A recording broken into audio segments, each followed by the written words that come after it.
Boa noite, irmãos. Que a graça e a paz do nosso Senhor e Salvador seja com todos.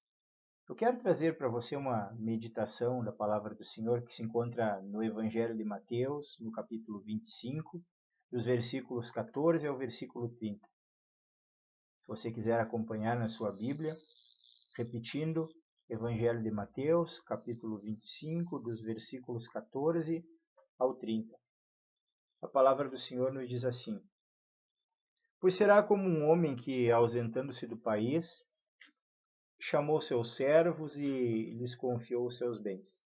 A um deu 5 talentos, a outro 2 e a outro 1, a cada um segundo a sua própria capacidade. Então partiu.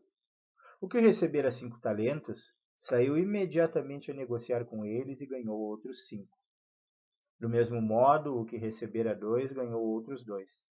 Mas o que recebera 1, saindo, abriu uma cova e escondeu o dinheiro do seu senhor. Depois de muito tempo, voltou o senhor daqueles servos e ajustou conta com eles.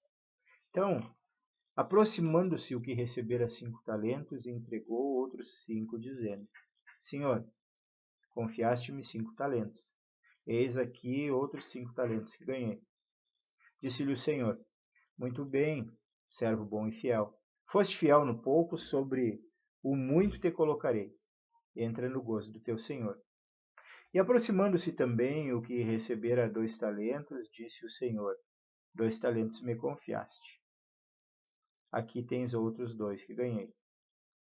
Disse-lhe o Senhor: Muito bem, servo bom e fiel, foste fiel no pouco, sobre o muito te colocarei. Entra no gozo do teu Senhor.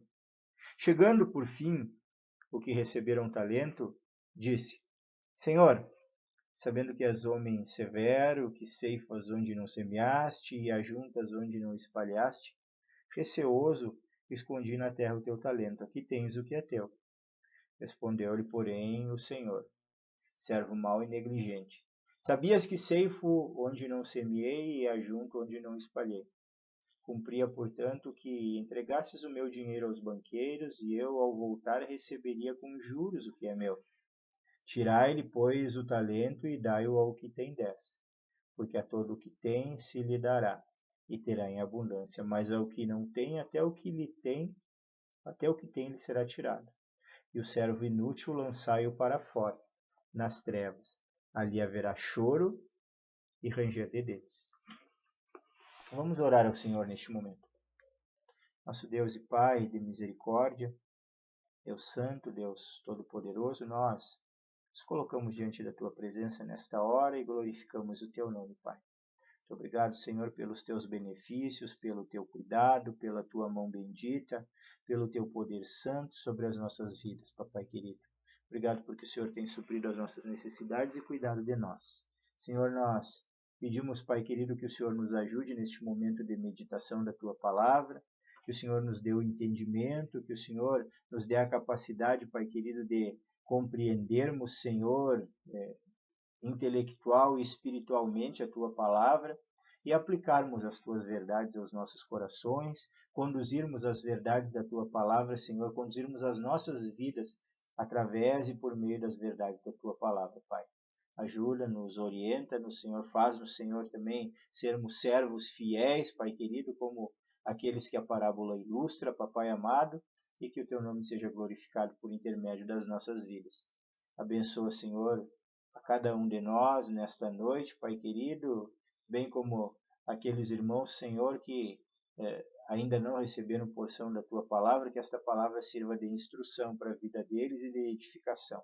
Muito obrigado por aquilo que o Senhor tem sido e feito nas nossas vidas. Nós oramos e agradecemos em nome de Cristo Jesus, o Teu Filho. Amém e amém. Bem, meus irmãos,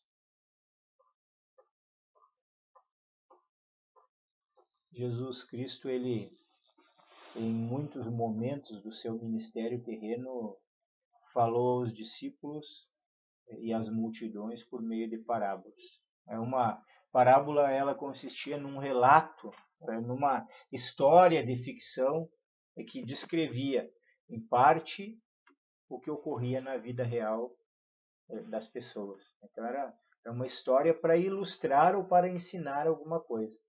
O Senhor contava uma história tirada do cotidiano, do dia a dia das pessoas, algo que era bem conhecido, e por meio deste fato ele ensinava uma lição com um caráter ou princípio espiritual, para que as pessoas pudessem assimilar as coisas que o Senhor Jesus estava ensinando, algumas por vezes até de grande profundidade. É importante, irmãos, dizer que uma parábola ela é diferente daquilo que as pessoas chamam de alegoria. E a parábola jamais deve ser interpretada alegoricamente. O que é uma alegoria? Para que os irmãos possam compreender. Uma alegoria é uma história contada em que cada parte da história tem um significado e tem uma importância para a história como um todo. É como um filme, é como alguma coisa que as pessoas estão assistindo ou ouvindo e que precisam saber de cada detalhe, e cada detalhe conta para o entendimento do todo. Isso é alegoria. Nós podemos exemplificar com o livro O Peregrino, que foi escrito por John Bunyan, que é uma alegoria da caminhada cristã. Cada nome, cada acontecimento, cada fato tem um significado no livro. E é importante para que aqueles que leem o livro o compreendam. Já uma parábola, ela tem uma mensagem central. E se nós tentamos analisá-la parte por parte, ela acaba perdendo o significado dela, porque tem partes que não têm um objetivo espiritual, elas apenas são parte da história. Inclusive, nós podemos pegar como exemplo a parábola das 10 virgens, que é a parábola que antecede a parábola dos talentos, que nós vamos meditar nesta noite. A parábola das 10 virgens conta a história de 5 virgens prudentes e 5 virgens imprudentes, ou chamadas de loucas, que estão esperando por um noivo. As prudentes, elas levaram combustível para suas lâmpadas.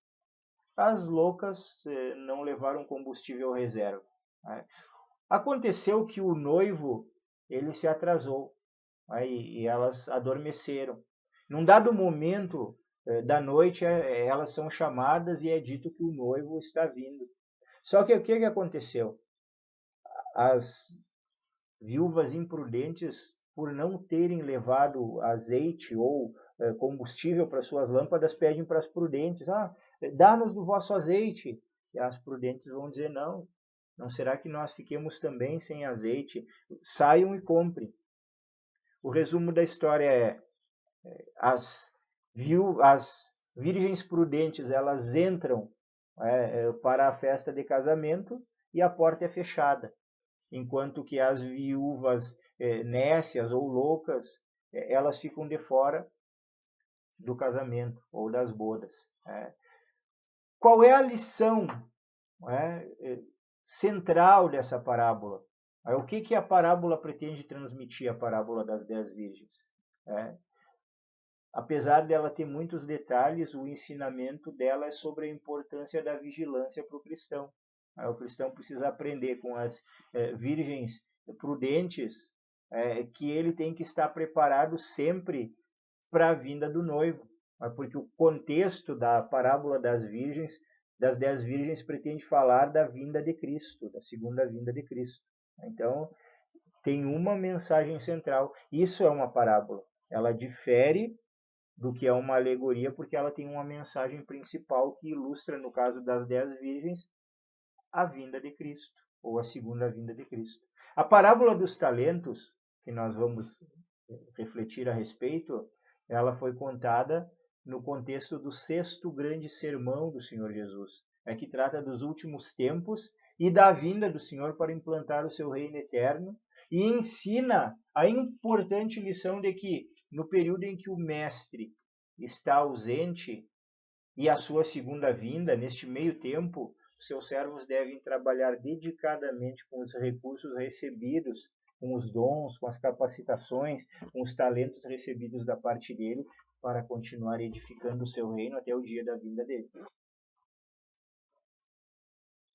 Então, a nossa parábola ela começa dos versículos 14 ao 18, contando A história de um homem que se ausenta do país confiando aos seus servos os seus bens.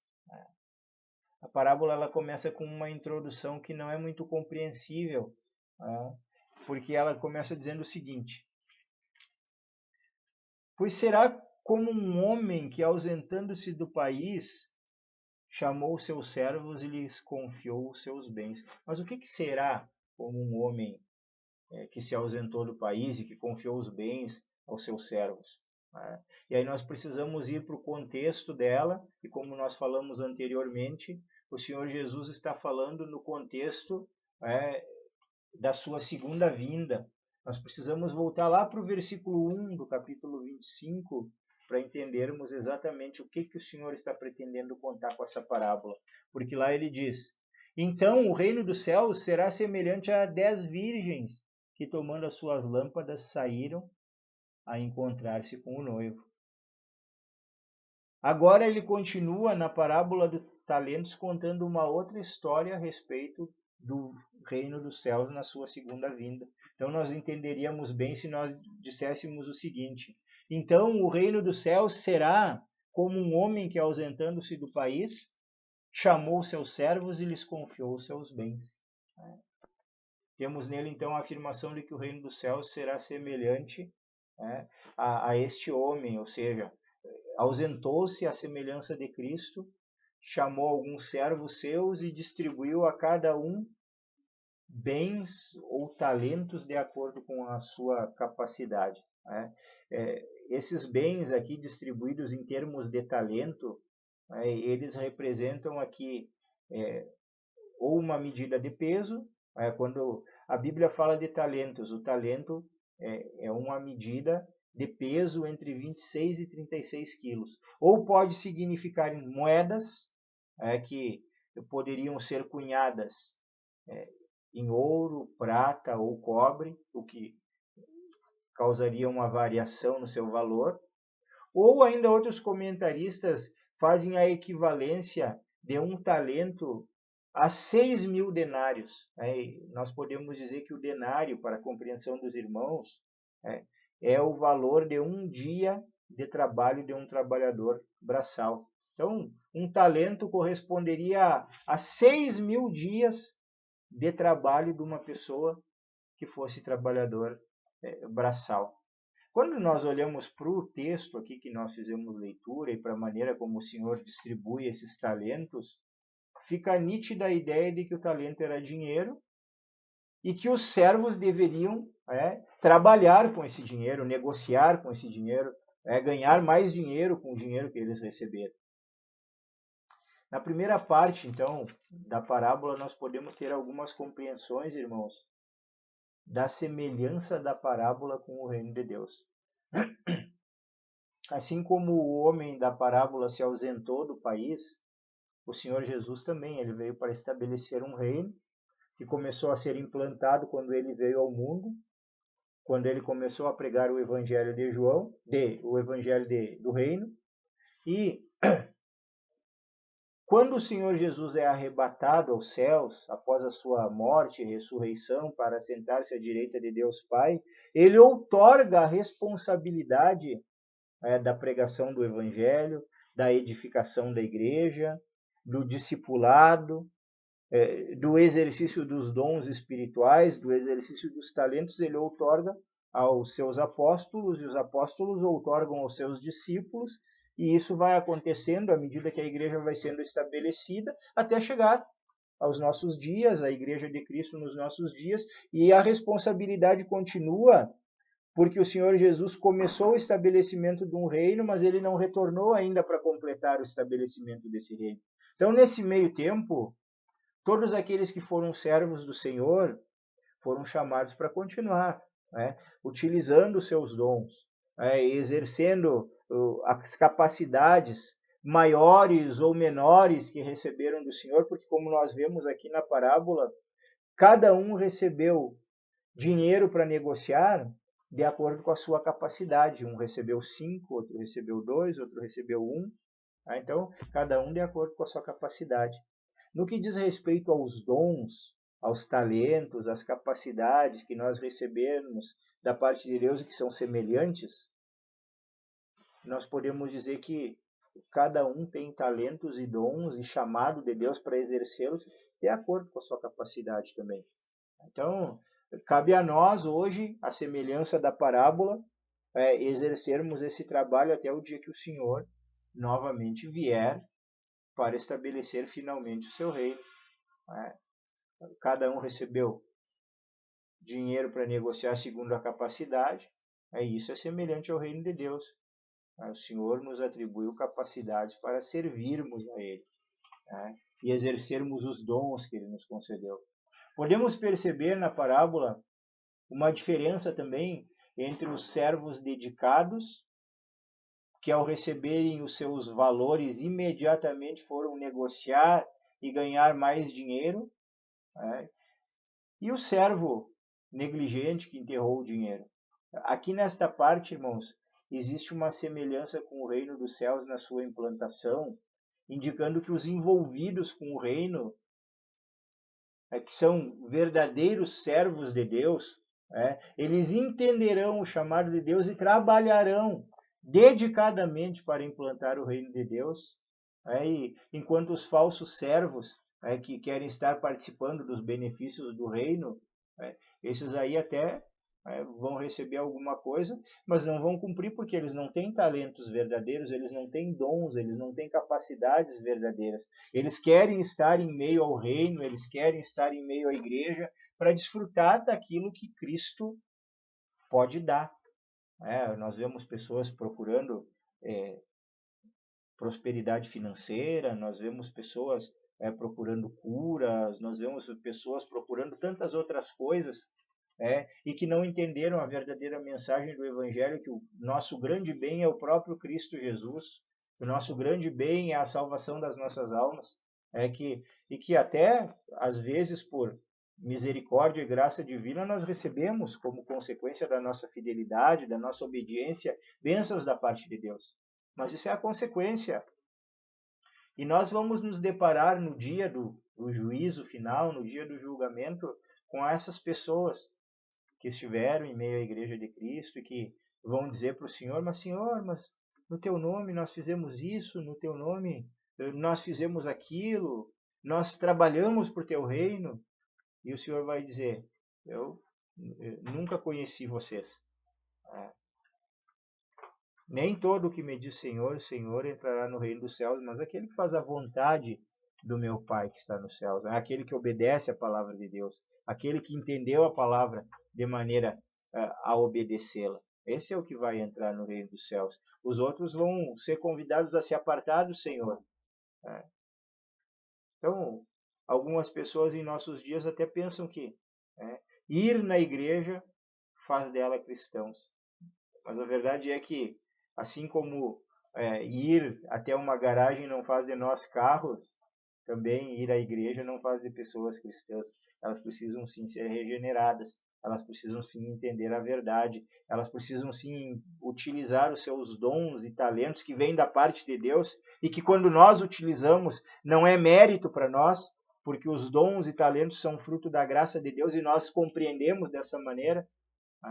É importante então que essas pessoas elas entendam essa verdade, mas isso só é possível mediante a ação de Deus. Em segundo lugar, irmãos, nós vemos dos versículos 19 ao 30 o retorno do Senhor e o acerto de contas. A segunda parte da parábola, ela trata do retorno do Senhor, que conforme o texto afirma, se deu após muito tempo e fala do acerto de contas com seus servos. Nós vamos perceber que para os que foram fiéis e trabalharam dedicadamente, independente da capacidade deles, eles são elogiados e são recompensados.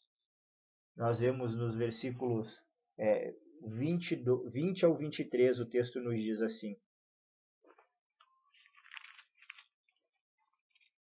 Então, aproximando-se o que recebera 5 talentos, entregou o outro 5 talentos, dizendo: Senhor, confiaste-me 5 talentos, eis aqui os outros 5 talentos que ganhei. Disse-lhe o Senhor: muito bem, servo bom e fiel. Foste fiel no pouco, sobre o muito te colocarei. Entra no gozo do teu Senhor. E aproximando-se também o que recebera 2 talentos, disse: Senhor, 2 talentos me confiaste, aqui tens outros 2 que ganhei. Disse-lhe o Senhor: muito bem, servo bom e fiel, foste fiel no pouco, sobre o muito te colocarei. Entra no gozo do teu Senhor. Percebamos, irmãos, que aqui nós temos reconhecimento, nós temos elogio, nós temos recompensa para aqueles que agiram com fidelidade, independente da capacidade deles. Aqui nós não temos uma comparação dizendo, o que recebeu 5 foi melhor do que o que recebeu 2. Todos são elogiados como servos fiéis e todos são convidados pelo Senhor a entrarem no gozo, na alegria do seu Senhor. Lhes é dito que foram fiéis no pouco e que serão colocados no muito. Então, nós temos aqui elogios e reconhecimentos da parte do Senhor para aqueles que foram fiéis, exercendo aquilo que Deus deu para eles de acordo com a capacidade, com os dons e talentos de cada um. E, lamentavelmente, para o servo infiel, nem mesmo as suas reclamações e sentimentos equivocados foram capazes de evitar a repreensão do Senhor pela sua negligência, a perda do que possuía, o seu banimento do reino. Nós podemos aqui, irmãos, encontrar algumas semelhanças entre a parábola e o reino dos céus. O Senhor Jesus, como o homem da parábola, um dia vai retornar para estabelecer o seu reino eterno. Na sua vinda, ele vai fazer a separação entre aqueles que são seus e aqueles que não são. Aqui mesmo no capítulo 25 do Evangelho de Mateus, do versículo 31 ao 34, nós temos o texto que vem depois da parábola dos talentos, e ele diz: quando vier o Filho do Homem na sua majestade e todos os seus anjos com ele, então se assentará no trono da sua glória. E todas as nações serão reunidas em sua presença. E ele separará uns dos outros, como o pastor separa dos cabritos as ovelhas. E porá as ovelhas à sua direita, mas os cabritos à esquerda. Então dirá o rei aos que estiverem à sua direita: vinde benditos de meu Pai, entrai na posse do reino que vos está preparado desde a fundação do mundo.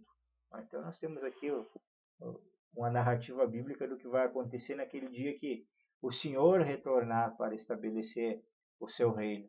Aí, semelhante à parábola, haverá recompensas para os que fielmente exerceram o seu chamado, utilizaram os dons recebidos da parte de Deus, e eles vão herdar o reino junto com Cristo.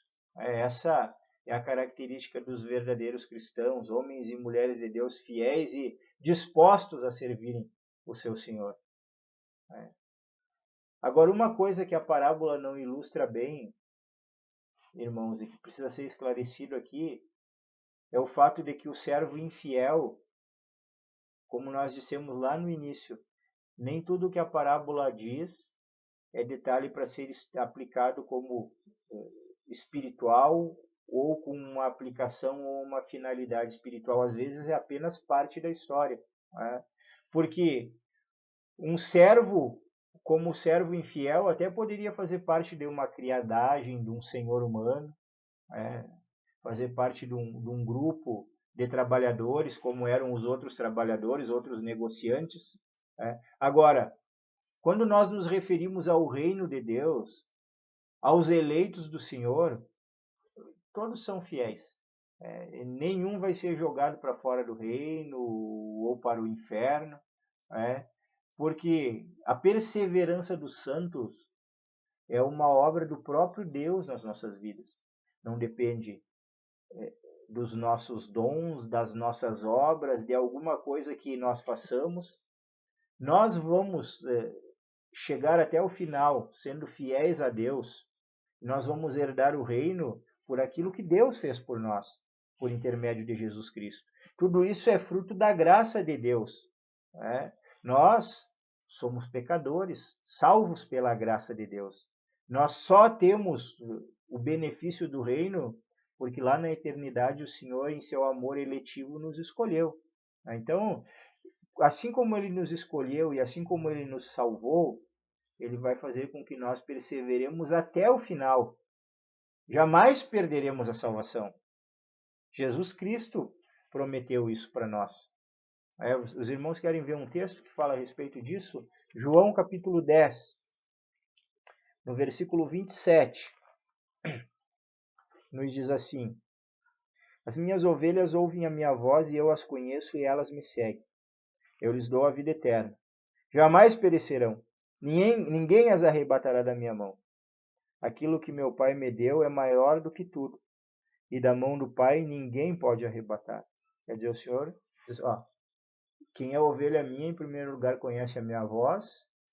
Quem é ovelha minha, me segue. E ninguém rouba ou arrebata da minha mão, porque foi Deus, foi o Pai que me deu.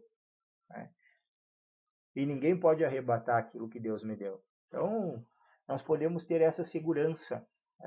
Diferente da parábola, servos infiéis, eles até podem estar em meio à igreja, mas eles nunca pertenceram a Cristo. Porque os servos fiéis, os verdadeiros servos e que pertencem a Cristo, o Senhor vai fazer com que eles perseverem até o fim. Essa é a verdade. Mas, meus irmãos, como nós falávamos lá no início, sempre a parábola ela tem uma lição central que se aplica a nós. E a grande lição, a lição central da parábola dos talentos é: neste intervalo de tempo, entre a primeira e a segunda vinda do nosso Senhor e Salvador Jesus Cristo, os verdadeiros servos de Deus devem dar de mão nos dons, nos talentos, nas capacidades, nas habilidades recebidas do Senhor e utilizá-los para a edificação do reino de Deus e para a glorificação do seu santo nome. Eu quero concluir a nossa meditação. Nesta ocasião, nós estivemos meditando na parábola dos talentos, que pretendeu demonstrar que, contando uma história de forma ilustrativa, aspectos relacionados ao reino de Deus, a sua implantação, bem como a importância que existe em os servos de Deus estarem trabalhando dedicadamente, utilizando todo o seu potencial recebido do Senhor para implantarem o reino do Senhor e receberem a recompensa final no dia do seu retorno. Eu quero fazer duas aplicações desse texto que nós meditamos. Primeiro, sem exceção, irmãos, cada um de nós que fomos salvos pelo Senhor possuímos tanto talentos naturais como dons espirituais que Deus nos concedeu ou nos concederá. Usemos tais capacidades para fazer a nossa parte na edificação do reino de Deus. Em segundo lugar, assim como os servos da parábola, um dia nós compareceremos na presença de Deus e teremos de dar conta do que fizemos e do que deixamos de fazer em favor do reino dele. Por isso, meus irmãos, enquanto é tempo, façamos o nosso melhor para servir o Senhor, para que tenhamos muitas recompensas e poucas repreensões da parte do Senhor. Que o Senhor aplique a sua bendita palavra aos nossos corações. Vamos orar ao Senhor neste momento? Nosso Deus e Pai, bendito, nós nos colocamos diante da Tua presença nesta hora, louvamos, exaltamos, glorificamos o Teu santo nome, Papai.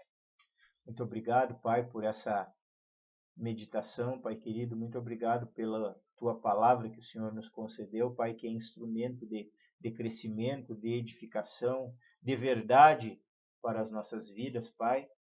Nós oramos ao Senhor para que, assim como o Senhor Jesus Cristo ilustrou na parábola, nós sejamos encontrados, Pai querido, como trabalhadores dedicados da Tua seara, como implantadores do Teu reino, como homens e mulheres de Deus que entendem a sua responsabilidade perante o Senhor, perante a Tua obra nas nossas vidas, porque hoje nós somos, em meio à nossa geração, os responsáveis pela implantação do reino e pelo crescimento da Tua igreja, Pai.